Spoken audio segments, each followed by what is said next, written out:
Bonjour, bienvenue sur la chaîne des choses sauvages. Je suis Marie, on se retrouve aujourd'hui, comme tous les jours, pour nos 15 minutes de yoga quotidien. Aujourd'hui, c'est la deuxième partie de notre cours sur la roue, le pont de yoga. Le pont. Enfin bon, c'est assez clair comme image. On a fait le cours d'hier qui était essentiellement axé sur l'ouverture de poitrine et l'assouplissement des épaules. Donc, comme je vous avais dit hier, si vous avez le temps de refaire le cours d'hier avant celui d'aujourd'hui, c'est pas mal parce que ça va vous permettre d'aller chercher plus d'amplitude dans la posture. Si vous n'avez pas le temps, pas de souci, le cours d'aujourd'hui suffit très bien. Et on va pratiquer notre roue depuis le sol. On dépose les mains de part et d'autre de la tête et on pousse contre le tapis pour se soulever. Donc si vous avez fait les cours précédents qui concernaient cette installation dans la posture de la roue, peut-être que vous allez avoir besoin de 2 blocs, ou un bloc ou quelques blocs, pour repratiquer avec un petit peu d'aide depuis le sol. Si vous savez que vous n'avez pas besoin d'aide, ne prenez pas les blocs. Je vous laisse aller chercher les blocs si besoin et on se retrouve en posture de l'enfant au bout de notre tapis. À tout de suite.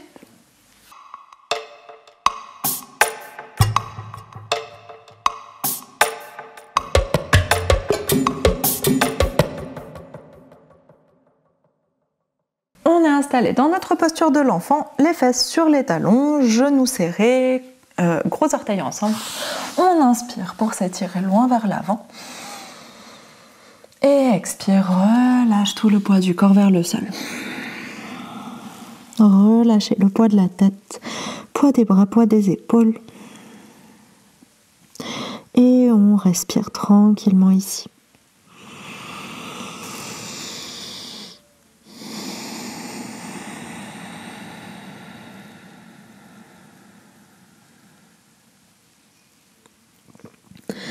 Prenez le temps d'arriver dans votre corps, sur votre tapis.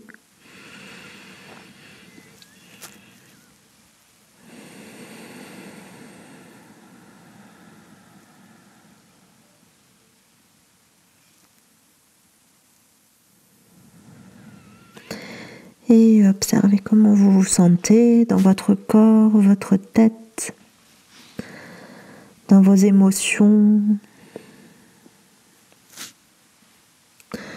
Et prenez le temps de relâcher tout ce que vous avez besoin de relâcher. Autant vos articulations, votre visage, votre mâchoire, le poids de vos épaules, le poids de vos coudes, de vos mains, de vos doigts. Que de relâcher les pensées, tout ce qui appartient à l'extérieur du tapis. Ou relâcher des émotions un peu trop fortes, un peu trop présentes. On prend encore 1 ou 2 respirations ici. Allez respirer vers votre dos, vers votre bassin, vers l'arrière du corps.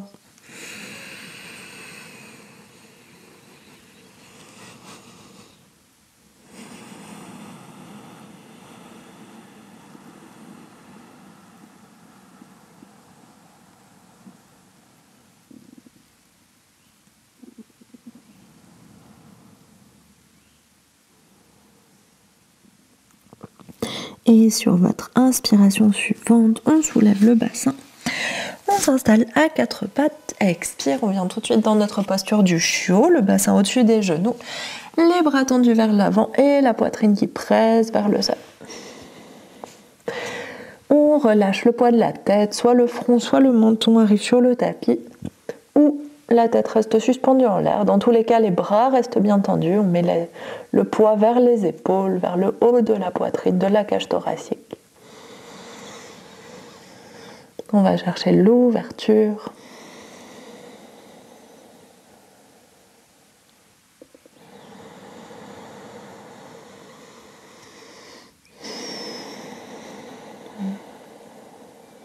Et on prend une dernière grande inspiration ici. Grande expiration, pressez la poitrine vers le sol.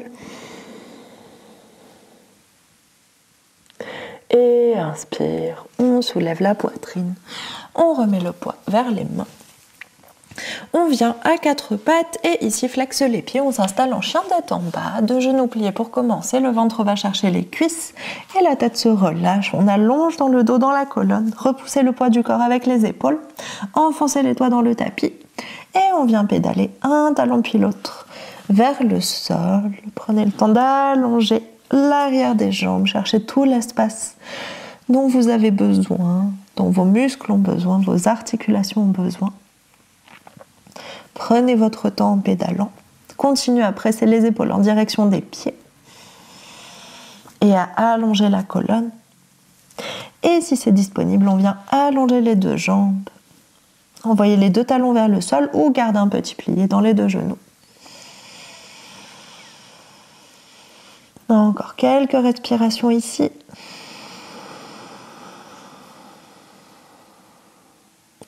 Et dernière grande inspiration.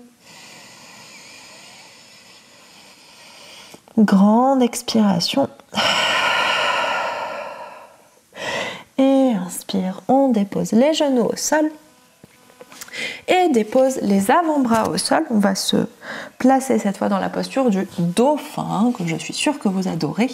Les coudes, largeur des épaules, voire un tout petit peu plus serrés. Les pouces se touchent, les doigts s'enfoncent dans le sol, flexe les pieds et soulève les genoux, soulève le bassin. Et ici, on va juste presser les épaules en direction des pieds pour aller ouvrir tout l'avant du corps. Pressez très fort, vous n'avez pas besoin de rapprocher vos pieds beaucoup pour aujourd'hui. On va pas vraiment chercher la force, on va plutôt chercher l'ouverture. Donc éloignez vos pieds et pressez les épaules en direction des pieds. On pousse avec les mains pour reculer, éloigner le plus possible les épaules des mains. Vous pouvez relâcher la tête, même si la tête se pose au sol. Allez-y, très peu de poids sur la tête, on ne laisse pas tout le poids du corps se poser dessus.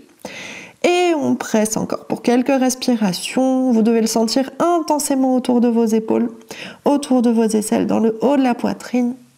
Dernière grande inspiration ici. Et expire, dépose les genoux au sol. Et on dépose les fesses sur les talons, posture de l'enfant. Il reste une ou deux respirations. Relâchez tout, vous pouvez déposer les mains à côté des pieds si vous souhaitez pour relâcher un peu plus dans les épaules.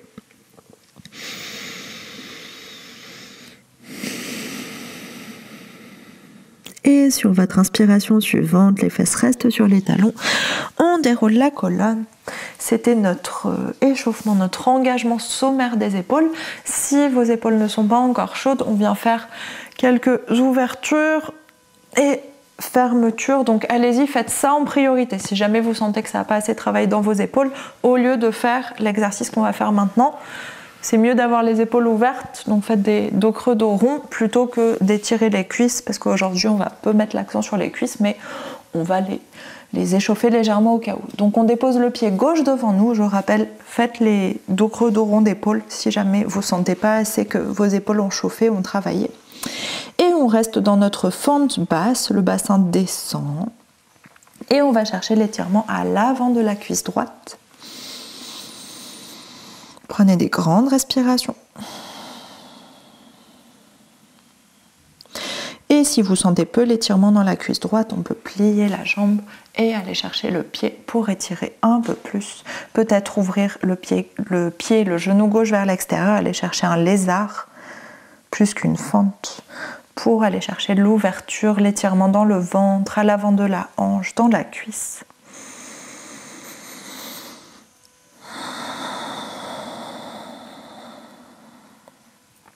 Respirez profondément.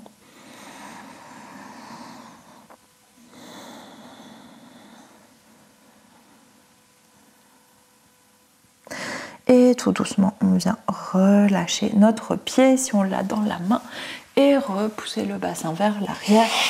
On fait l'autre jambe. Si vous êtes en train de faire des ouvertures, fermetures, peut-être que là vous commencez à sentir la chaleur, auquel cas vous pouvez passer à ces deux fentes qu'on va faire, qu'on est en train de faire. Donc pied droit devant, laisse le bassin descendre. Mettez bien votre poids sur l'avant du genou. À chaque fois qu'on fait une fente basse comme ça, le poids est sur l'avant, sur le bas de la cuisse plutôt que sur l'os précis du genou pour que ce soit plus confortable pour vous. Et on respire, laissez le bassin descendre, la cuisse s'étirer. Encore une fois, si vous sentez aucun étirement dans la cuisse, on plie le genou pour rapprocher le talon de la fesse et on va chercher le pied avec la main. Si vous sentez un étirement dans la cuisse, pas besoin de faire ça. Et respirez, peut-être que votre pied droit s'ouvre vers l'extérieur, que votre genou droit s'ouvre vers l'extérieur pour laisser plus d'espace au bassin pour descendre. Ou peut-être pas.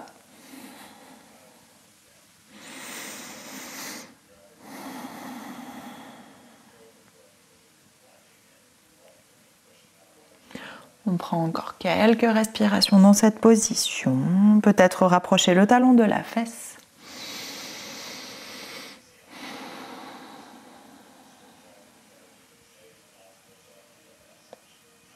Et une dernière grande inspiration ici. Et expire, on relâche. Ramène les mains sur le tapis. Et relâche le pied et ramène le bassin vers l'arrière. Et on va passer tout de suite dans notre posture de la roue. Alors la version modifiée qu'on avait déjà travaillée il y a quelques semaines, voire peut-être quelques mois maintenant, ça fait longtemps qu'on ne l'a pas faite cette posture. Donc vous allez vous allonger sur le dos. Rapprochez les talons des fesses, allongez bien le bas du dos, trouvez une position neutre pour le bassin, les pieds largeur des hanches, le menton dirigé vers la poitrine. Et ici, on va passer un bloc et deux blocs sous notre bassin, sous notre sacrum, pour aller trouver la partie plate à l'arrière du bassin et trouver cette position neutre où le bassin est relâché et confortable et le bas du dos bien allongé. Les pieds largeur des hanches, toujours on a un bon appui ici. Et là on va essayer de monter jusqu'en haut dans notre posture de la roue, donc de décoller. Eh bien, j'ai une copine mouche qui m'embête un peu. On va essayer de décoller le bassin des blocs. Si ça ne vient pas pour vous aujourd'hui, il n'y a aucun souci là-dedans. Continuez à faire les exercices qu'on avait fait précédemment, c'est-à-dire juste essayer, donc les mains retroussées dans le sol, les doigts qui regardent vers les épaules, les coudes fermés, et ici on essaye de pousser pour décoller les épaules et revenir dans le sol avec les pieds relâchés. C'est les premiers exercices qu'on avait fait, juste trouver cette poussée, hop, et relâche, pousse et relâche avec les coudes bien fermés. Ça c'est la première étape. Deuxième étape, pousse et pousse un petit peu sur les pieds pour décoller le bassin et relâche. Pousse sur les bras puis pousse sur les pieds, décolle le bassin et relâche. Deuxième étape. Et troisième étape, on essaye d'aller un peu plus haut pour décoller la tête. Et quatrième étape qu'on va faire aujourd'hui, on essaye de tendre les bras complètement, presser avec les pieds en direction des mains pour aller ouvrir les épaules et tirer le haut du corps. Donc on va y aller tranquillement, on va commencer par juste décoller la tête, le sacrum bien posé sur les blocs. Et ici c'est juste pour vous aider, pour que vous n'ayez pas tout le trajet à faire avec votre bassin, que vous puissiez déjà partir à mi-hauteur ou à tiers hauteur et que vous ayez moins de choses à porter. Donc les mains retroussées en direction de nos épaules, en direction de nous. La tête bien relâchée, la tête ne fait rien du tout, elle se laisse porter pendant tout l'exercice et on va pousser sur nos mains et en même temps pousser sur nos pieds pour monter le bassin et monter la tête et les épaules. Inspire, expire, on pousse, décolle la tête et revient doucement. Si pour revenir la tête, le menton revient vers la poitrine pour qu'on pose l'arrière de la tête et pas le sommet du crâne. On va faire ça une deuxième fois. Main en direction de nous, les doigts retroussés dans le sol et on presse sur les pieds sur votre expiration ou inspiration, comme vous préférez en vrai, mais choisissez votre respiration. Et on pousse. Et on se repose tout doucement. Refermez bien les coudes. Ok, si ça va bien, on va essayer d'aller plus haut. Et pour aller plus haut, la priorité, ça va être non pas juste de presser sur les pieds plus fort et pousser sur les bras plus fort, mais essayer d'allonger les bras en priorité et ensuite de déplacer notre poids vers les mains. Donc première chose, tends les coudes. Deuxième chose, presse sur les pieds pour mettre le poids vers les mains. Si vous sentez trop de tension dans le dos, si ça passe pas aujourd'hui, etc., il n'y a pas de souci, vous relâchez, vous respirez, c'est normal, c'est une posture difficile. On essaye de garder les pieds largeur des hanches ou un tout petit peu plus large, mais allez pas les écarter loin sur le côté. Je sais que c'est plus facile, mais au niveau des hanches, c'est pas très confortable comme position, donc essayez de garder les pieds assez serrés. Et on y va du coup. Si vous voulez regarder une fois, allez-y. Sinon, allez-y avec moi. Les mains retroussées. Allongez bien la nuque, relâchez la tête, relâchez la mâchoire. Et on presse sur les mains, sur les pieds. Et ici, on essaye d'allonger les bras. Tendez dans vos épaules, pressez les doigts sur le sol. Une fois que les bras sont allongés, on presse sur les pieds pour mettre le poids en direction des mains. Et on relâche tout doucement les jambes d'apport. Puis les coudes, on va chercher de nouveau les blocs. Et peut-être qu'ils n'atterrissent pas du tout au bon endroit, c'est pas grave, remettez-les. Et on relâche. Ok, on va essayer, je vais enlever les blocs pour ma part, si vous voulez, si ça s'est bien passé, vous pouvez essayer sans les blocs. Si ça marche pas du tout, que vos bras ne se tendent pas encore, gardez les blocs et continuez à aller chercher cet allongement des bras. Si vous gardez les bras pliés et que vous décalez votre poids vers les mains, ça va juste rendre encore plus difficile l'ouverture d'épaule. Donc commencez par tendre les bras et on fera le reste ensuite. J'espère que c'est clair. On va juste le faire 2 fois de plus, avec ou sans bloc, choisissez. Jusqu'en haut ou à mi-chemin, choisissez aussi. Et les mains retroussées dans le sol. Inspire ou expire, mais choisissez votre respiration. Pousse, on monte, tend les bras d'abord, et ensuite presse sur les pieds. On vient mettre le poids vers les mains, ouvrir la poitrine. Et relâche doucement. Et replie les coudes, tête au sol. Ferme les coudes. Et petite boule si vous voulez. Quand vous poussez avec vos jambes pour mettre le poids vers les mains, ça active très fort les fessiers, ça active très fort les cuisses. C'est très bien, c'est ce qu'on veut. Mais prenez le temps d'étirer, de vous reposer un peu. Et vous ne devez rien sentir dans le bas du dos, vraiment rien du tout. Ça doit tirer très fort dans les épaules, ça doit chauffer dans les bras, dans le haut du corps vu qu'on active, ça doit chauffer dans les cuisses, peut-être ça peut étirer à l'avant des cuisses, à l'avant des hanches, mais ça ne doit pas du tout, vous devez rien sentir dans le bas du dos. Si vous sentez dans le bas du dos, c'est que le poids n'est pas assez vers les mains, ou peut-être que vous êtes encore avec tout un peu plié, et du coup la force vient sur le bas du dos et petit à petit ça va s'enlever, c'est normal. On vient faire notre dernière fois. Talons proches des fesses, pieds parallèles, largeur des hanches, proche des fesses ou proche des blocs. Les mains retroussées dans le sol, ferme les coudes. Et inspire ou expire au choix. Et on pousse. Pour monter, tends les coudes en priorité. Relâchez bien la tête. Souvent quand je dis relâcher la tête, les gens relèvent la tête comme ça, je ne sais pas pourquoi, mais relâchez la tête, laissez-la suspendue en l'air et on presse avec les pieds pour mettre le poids vers les mains. Et relâche doucement. Et plie les coudes, dépose la poitrine, le dos pardon, au sol, le haut du dos au sol et le bas du dos. Et petite boule de genou vers la poitrine. Et on respire ici, on relâche. Si vous souhaitez, vous pouvez enrouler la tête pour aller chercher le mouvement totalement inverse. Et vous avez le choix, vous pouvez rester au sol si besoin. Sinon, on va rouler sur un côté pour se redresser et trouver notre position verticale. Allez chercher l'assise que vous préférez. Et on respire. Laissez la pression du crâne redescendre. S'il y en a beaucoup, si vous avez un peu mal à la tête, c'est normal, mais dans ce cas-là, recouchez-vous, remettez-vous allongé sur le dos et ramenez les jambes plus hautes que le bassin.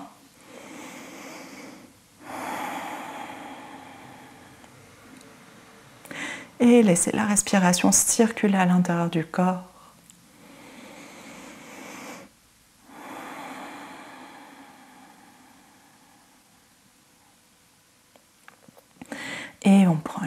grande inspiration ici. Grande expiration. Et inspire, on ouvre les yeux. Et merci beaucoup, c'est la fin de ce cours en 2 parties sur la posture de la roue. C'est la première fois qu'on l'a fait ou qu'on tente de la faire en entier. Dites-moi comment ça s'est passé, j'ai hâte de savoir enfin vous m'aviez dit déjà que le truc avec les blocs, vous aviez été plusieurs à me dire que c'était la première fois que vous pratiquiez comme ça et que c'est la première fois que vous cherchiez cette force plutôt de bras pour soulever les épaules, etc. Donc dites-moi comment ça s'est passé, est-ce que vous avez réussi à trouver vos appuis? La roue, c'est autant une question de souplesse du haut du corps, souplesse d'épaule surtout, pas forcément du reste, surtout une souplesse d'épaule. Mais c'est aussi une question de dans quel ordre on doit appuyer sur quoi et dans quel sens et pour aller où. Des fois, juste dire pousse les mains contre le sol et pousse avec tes pieds, pousse avec tes jambes, ça aide pas trop à situer et à comprendre comment le bassin peut monter alors qu'on presse comme des fous contre le tapis. Donc dites-moi comment ça s'est passé, dites-moi si vous avez bien compris dans quel ordre on devait appuyer et dites-moi si au niveau des épaules ça va. Si vous avez réussi à tendre les bras, ça veut dire que vous avez suffisamment de souplesse, d'ouverture d'épaule pour tendre les bras. Si vous n'avez pas réussi à tendre les bras, ça peut être soit une question de force, juste que vous n'avez pas encore la force tout à fait de soulever votre poids, soit que il manque un petit peu d'ouverture d'épaule. Parce que si vous ne pouvez pas tenir les bras comme ça, là, de part et d'autre des oreillers, les bras tendus, si vous êtes... Hop, ça y est, je continue à parler, le cours va durer 30 minutes. Si vous êtes non pas comme ça, avec les bras bien verticaux, mais que vous êtes plutôt comme ça, j'exagère, ou pas forcément, mais que vous êtes au-delà de vos épaules quand vous tendez vos bras, que vous avez du mal à aller plus vers l'arrière, là, il faut au minimum cette verticalité-là pour pouvoir aller chercher la posture de la roue. Si vous êtes un petit peu en avant comme ça, peut-être qu'avec le poids du corps, l'aide du sol, etc., ça peut vous permettre d'ouvrir. Mais dans tous les cas, il va vous en manquer un tout petit peu pour pouvoir bien tendre les coudes. Donc, pas de panique si c'est votre cas, si vous êtes plutôt comme ça. Il faut aller chercher plein d'exercices d'assouplissement et d'ouverture de poitrine et d'ouverture d'épaule pour pouvoir aller travailler cette posture. Donc, dites-moi, est-ce que c'était plutôt la force, est-ce que ça s'est bien passé déjà? Est-ce que vous avez trouvé la posture? Et si jamais vous ne l'avez pas trouvé, que vous êtes resté au stade précédent, est-ce que c'est peut-être que vous ne sentez pas tout à fait comment votre bassin peut se soulever, comment vos épaules peuvent se soulever, peut-être que vous êtes un peu perdu, ou peut-être que vous n'avez pas encore cette ouverture. Donc dites-moi, comme ça je saurai ce qu'il faut travailler en plus. Est-ce qu'on fait plein d'assouplissement pour les épaules, ou est-ce que je prends le temps de encore mieux détailler, ou juste on va aller chercher une entrée dans cette posture différente pour que vous puissiez essayer différentes choses. Voilà, dites-moi tout ça dans les commentaires et je vous souhaite une très bonne journée. Bravo pour ce cours-là qui était assez difficile. Et bonne journée et à demain pour un nouveau cours de yoga. Bonne journée.